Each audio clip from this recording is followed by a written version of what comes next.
Zane could feel the poems, taking form, shaping things.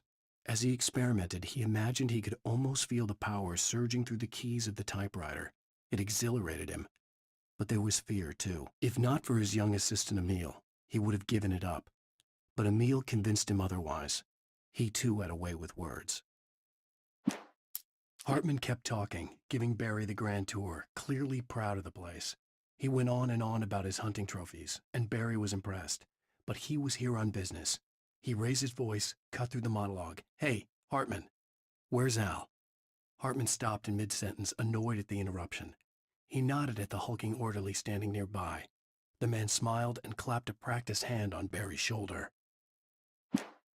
Hartman followed the fall of Alan Wake with his binoculars. When the rider hit the water, he ordered Jack to take the boat to him.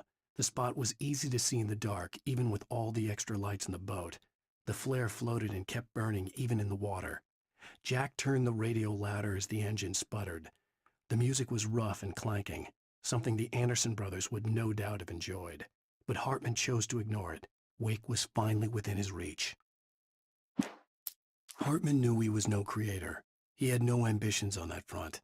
And he certainly didn't want to end up like every artist he had worked with here, damaged in ways that were hard to describe, or worse. It was enough for Hartman to maintain creative control and provide direction, to be a producer. That was what most of these people were in need of anyway. Of course, suitable subjects were few and far in between. I stared at the Viking paraphernalia that littered the area, surrounding an unlikely centerpiece. A full-size stage complete with an impressive sound system with all the trimmings, including a dragon. It took a special kind of crazy to build something like this in a remote field. When the sky split open with a deafening boom and the music started blasting, it felt strangely appropriate. For the moment, Barry was just glad he had survived the fall. He had been separated from Al, and there was no easy way to climb back up. He told himself he'd be okay in the gloomy forest at night. He would just have to wait for a while for Al to find his way down. Barry turned when he heard the heavy footsteps and saw the movement. The man-shaped shadow lunged at him from the bushes, an axe held high. Barry screamed and threw up his hand. The world exploded. Mott knew that Wake was smarter than him. Wake had more money, a beautiful wife, everything. And Hartman said Wake was important. That made him better than Mott. But Mott was calling the shots now. He'd expected Wake to whimper and grovel, but instead, he seemed willing to fight. Mott knew he'd gotten under Wake's skin. If only Mott actually had his wife. The thought made him shiver. Hartman wasn't happy. Mott could see it in his eyes. He quickly lowered his own. He had made a mess of it, and he knew it. The shame of failure was hard to bear. He hadn't expected Wake to say he needed more time. And he blurted out 2 days. Less than Wake had asked for to show him who was in charge. But that wasn't part of Hartman's plan. Hartman hurried down the corridor. He had disliked leaving Wake when he was surely at his most susceptible to therapy. But this was not an ordinary storm. Wake had been writing, and he had woken something up in the depths of the lake. Now, it was coming for him. Hartman had naturally prepared for a situation like this. The idiot brothers would keep Wake distracted while Hartman double-checked everything, just to be sure. Hartman watched as Wake's features slackened. The man was bullheaded, no doubt. Even lying on the bed, he'd almost broken Hartman's nose the second time. But with a little time, he could break Wake down, give him proper direction. Wake was easily the most promising subject he had had. Well, since Tom, really. "Sleep well, Alan," Hartman whispered with a smile. "Let me take care of you." He sniffed hard to clear his throbbing nose, swallowed blood, and barely tasted it. Agent Nightingale stared at the passed-out rider. The man was sleeping off one hell of a night. Nightingale felt a stab of envy at Wake's oblivion, but he had a job to do. He put the gun to Wake's head and almost became a murderer.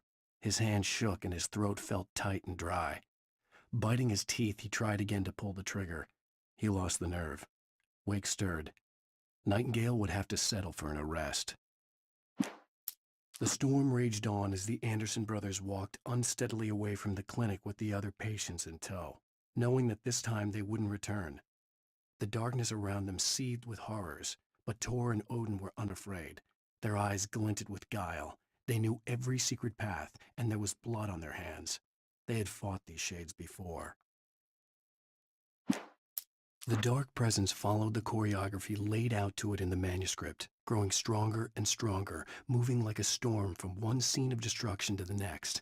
But it was still bound to follow the story and chained to the dark place it came from. When the story reached the end it longed for, it would finally be free. It's 1976. Madness reigns at the Anderson farm. Contrary to all logic, the headiest ingredient of their moonshine is unfiltered water from Cauldron Lake. The Andersons feel like gods. Odin can't stop laughing. He contemplates cutting his eye out. Tor runs across the field, naked, shrieking, hammer in his hand, trying to catch lightning. Their songs have power. Something ancient is stirring in the depths, coming back. Again, Alice's screams rang in the stillness of the night. I saw myself run toward the cabin, flashlight in my hand. I followed my past self. I was an out-of-body observer, a time traveler in a crazy drunken dream. This was the beginning. The night Alice had disappeared. The mystery of what had happened during the missing week was about to reveal itself. When he stopped the car at the Anderson farm, Walter felt relieved. Oblivion was close at hand. The brothers wouldn't miss a jar of moonshine or two in the booby hatch. But then he saw the man on the porch, and he knew who it was. Driving for his life and knowing it was useless, he didn't realize he was crying until he couldn't see the road for the tears. Hartman had never felt as anxious as during the week after Maud had managed to lose the Wakes.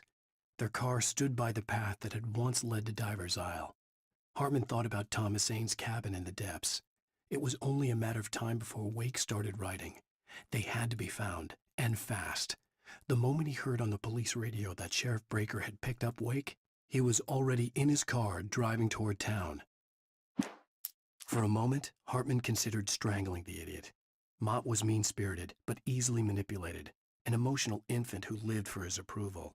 Wake, by contrast, was a far more difficult subject. Mott had given him too much leash. In 2 days, who knew what could happen? Hartman would have to find a way to rein him in, and quickly. Deputy Mulligan tuned Thornton's chatter out. He didn't think writers were particularly useful people, and a huge manhunt for one struck him as idiotic. Certainly not worth the missed opportunity for coffee and pie. It wasn't even clear what the man had done, except run from them at the trailer park. Mulligan knew he wasn't alone. The sheriff's patience with the Fed was running out. As the deputies hauled Wake and Wheeler away, Agent Nightingale eagerly examined the stack of papers Wake had been carrying. It was incomplete, a collection of random pages, but there was enough. He saw his own name in there, among others. His hand shook with emotion. Finally, it was proof. He had been right all along. Nightingale tried to make sense of the manuscript. It was disjointed and strange. He didn't understand half of it, but it all rang true. Impossibly true. He took out his hip flask when he reached the page that described how he reached the page that made him take out his hip flask. It wasn't the booze that made his mind reel. Nightingale felt the situation veering out of his control, but the gun at least felt steady in his hands. He was ready to fire, resolved that he would let this happen over his dead body. And yet he hesitated. He had seen this moment before, read it in the page.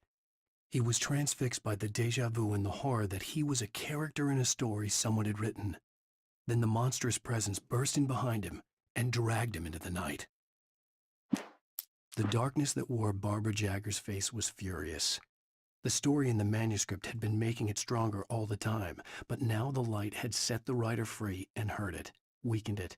It was only a matter of days before the dark presence would be strong again, but meanwhile, it would be difficult to recapture the writer. Cynthia Weaver worked hard, following her obsessive rituals, sometimes fighting them, always giving in to them in the end. She haunted the halls of Bright Falls abandoned power plant. She marked her caches with light-sensitive paint that could only be seen by eyes that had been touched by darkness and saved by light like she'd been. She was preparing defenses and supply lines for the war she knew would come. The war between the forces of light and darkness. For it to be free, the dark presence needed the writer to finish the story. Again and again, the story let it get frustratingly close to the writer without letting it capture him. It was bound by the events depicted in the manuscript, but it could pursue the writer indirectly, put others on the task and stop those who would help him. It took over everything in its path, made them its puppets, and sent them after Alan Wake. Alice had screamed until she had no voice left to scream. Around her the darkness was alive. It was cold and wet and malevolent and without end. She was a prisoner, trapped in the dark place. The terror would have burned her mind out, but one thing made her hang on. She could sense Alan in the dark. She could hear him. She could see the words he was writing as flickering shadows. He sensed her too. He was trying to work his way to her. Barry was in his element, making calls, making things happen, even if he didn't entirely know what those things were. He wouldn't let the hot sheriff chick down. Even if every noise he heard from outside, and he heard plenty, made him jump. He had only paused to text Al a message, told him to hurry up. Suddenly, Barry froze in mid-dial. A window broke somewhere in the building, and then the lights went out.